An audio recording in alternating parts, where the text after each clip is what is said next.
Hello everyone, this is Pat Simasko, your elder law guy, and I'd like to talk about topics that come up in the office. And last week, in one morning and early afternoon, I had 5 different cases all involving the same issue. Husband died, his second wife lives in the house, she's afraid the kids are going to kick her out of the house. Boyfriend and girlfriend, they've been living together for years and years and years.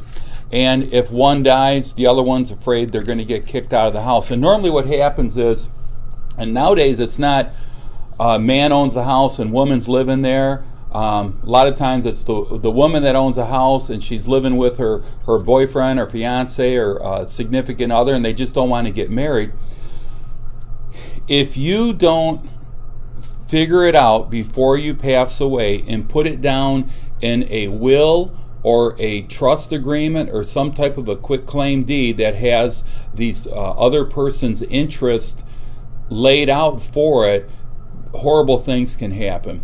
So the husband, he's married to his third wife, and they've been living together as a boyfriend and girlfriend, and then now they're married, and she's living in the house, but he owns the house, and he does a quitclaim deed putting his kids on the house, or he does a revocable trust agreement that says that if he dies, the house goes to his kids.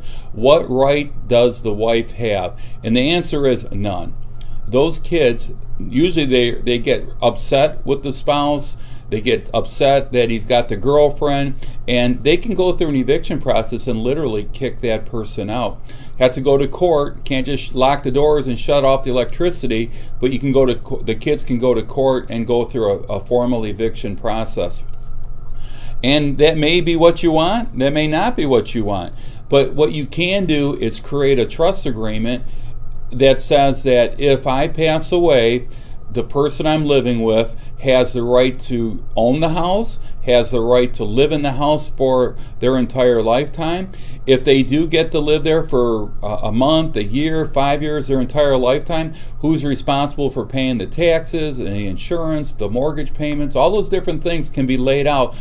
And I found that the family, they may grumble about it, but they won't be upset that that person has the right to stay there because it's what you want to have done. If you pass away and you don't lay it out, it's going to be up to them to decide what to do. Or if you say, I want my third wife to get the house, but when she dies, I want to go back to my kids from my first marriage. If you put her name on the house, you die, it goes to her, she's going to give it to her kids.